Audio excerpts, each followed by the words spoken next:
right, hey everybody, PJ Riley, Competition Archery Media out here at the True Ball Pro-Am, London, Kentucky. Welcome to another episode of Mathews Shot of the Week.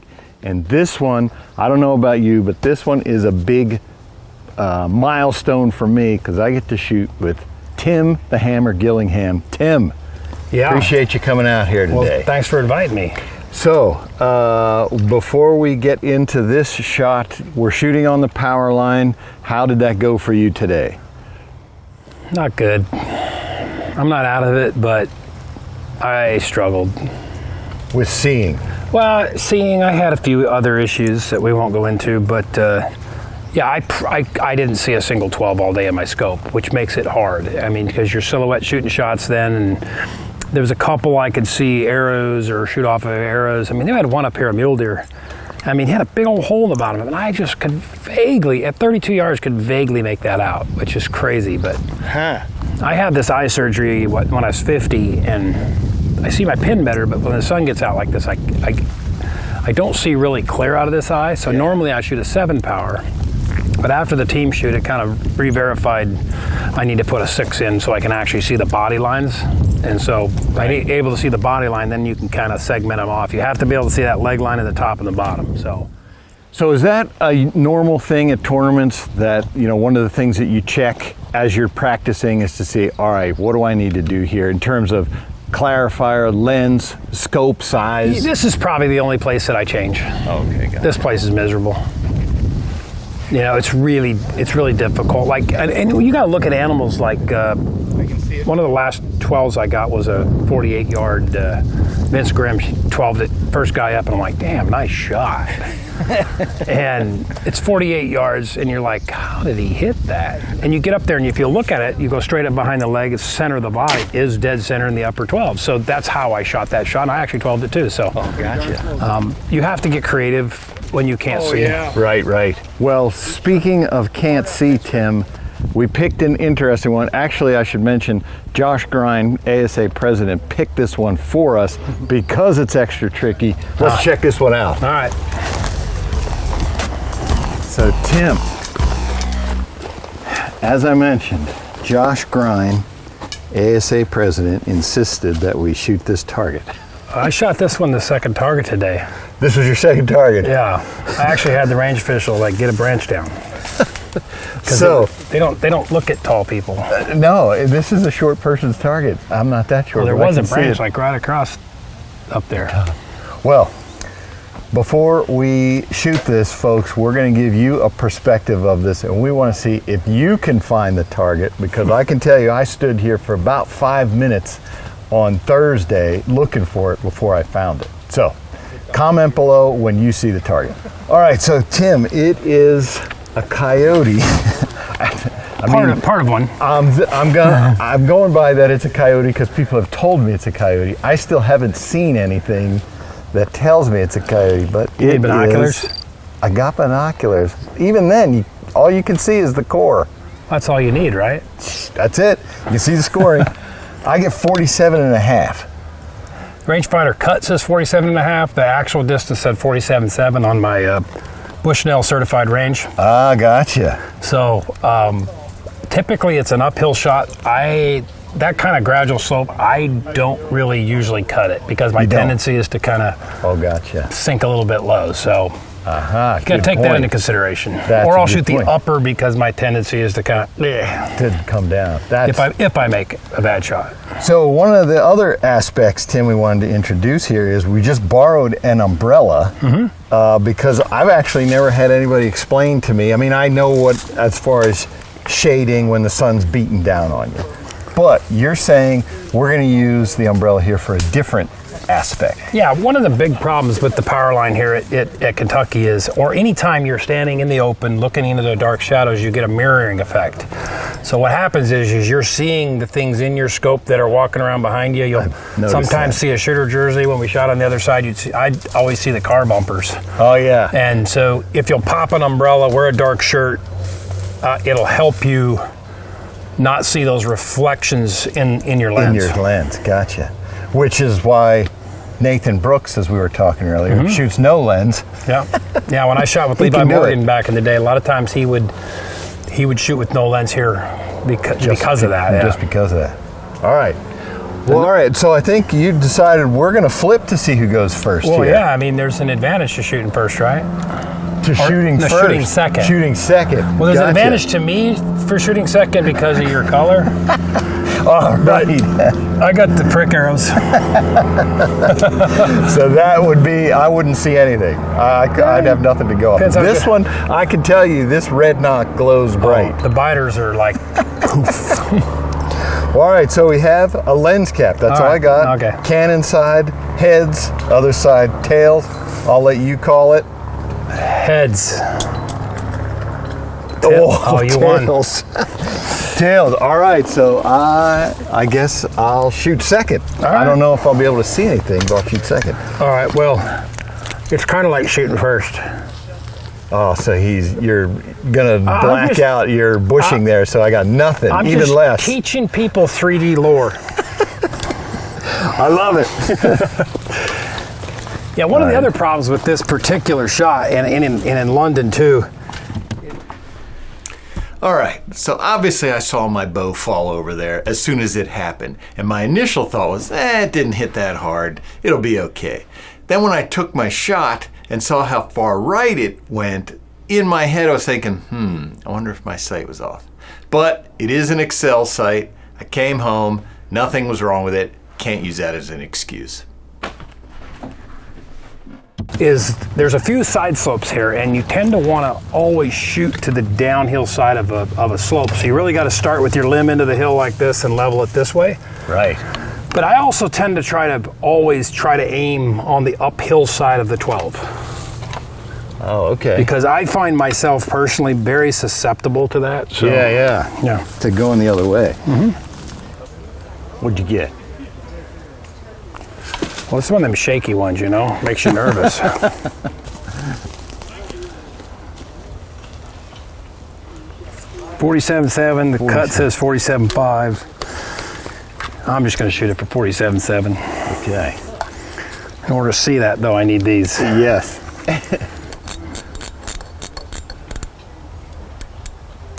If you're over the age of 50, you shouldn't even be allowed to score arrows without these. Yeah, it's true. You can't see anything. How are you going to call an arrow? So you tell me where I'm supposed to put this. So you just put that about. Just best thing to do is because I'll see your shirt. Oh, so okay. basically just turn it this way and put it as close to me as possible, right here. Right here. Okay. Yep. And that'll just block the mirroring off my scope.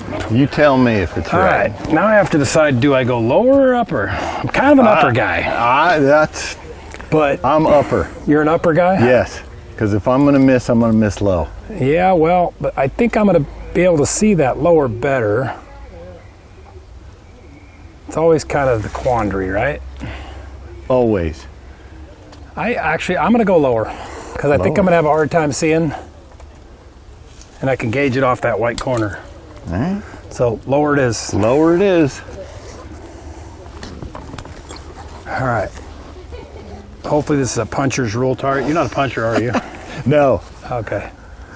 You're at a huge disadvantage.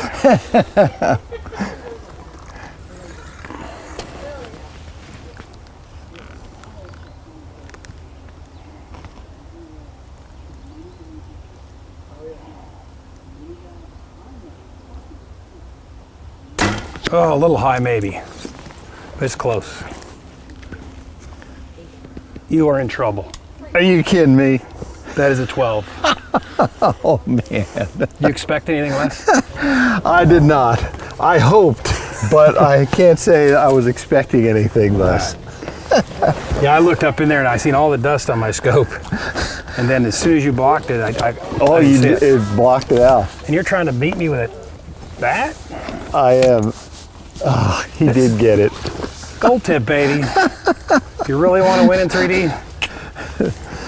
So now I need to Be set like my Kyle sights. Douglas. Hey, I live my life trying to be like Kyle Douglas, but it doesn't happen. I used to be good. Now it's harder to prove it anymore. You got to live vicariously through the young guys. Yeah, I'm going to say these young guys don't realize. They'll realize what happens when you hit five. Five anything, When I was 45, I was like, it ain't gonna happen to me. It happens fast. It happens. Hey, there's some hope for this bow tomorrow. I'm actually excited now. Yeah, you just nailed that. Smoked it. Right in the top of it, right where you want to live. Don't be like Jeff Hopkins and live in the bottom of the lower. He makes me nervous. He lives dangerous. He does. It's crazy to watch him shoot because he is in the bottom of that 12 almost all day long. Constantly. All right. All right. I got her set. You going upper? 47 and a half. I believe. Let me look again. It's marked. In fact, you got a good shadow. Boy, Sometimes the black arrows down there Yeah. on brown targets, you can see them pretty good. I can probably see that shadow. But I like that sunlight up there. All All right. right, here we go. Upper? Upper. Upper it is. Upper is the call.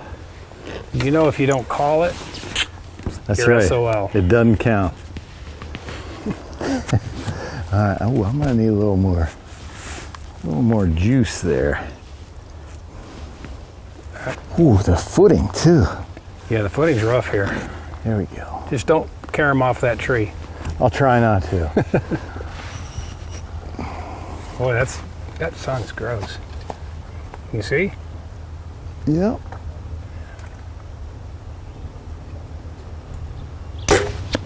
That looks low. That went low. Looks like center 10 or lower 12. Neither. Oh, That's a 8. If it's not a 5. it's yeah. I'm not gonna say anything. That's a brutal target. You want to try with a gold tip? So my issue there was definitely balance. Oh yeah. I was not balanced on that one. Let's go down and take a look at this, Tim. I already know what it is, but we got to check it out. All right, Tim. This is brutal, but You're not allowed to score arrows without readers. so It's mighty close. I'm not gonna lie. Look at it pulling, and it just doesn't pull enough. You Just know, there are over. people getting these, you know. For real, 3D lingo. man. But it's out. Yeah, Barely. just over. I'm a Barely. 5, no question.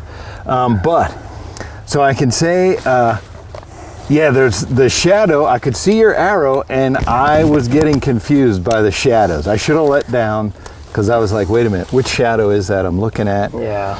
That's always dangerous. And the footing was, I heard Scott Parrott talk about he was trying to mess with the footing in here.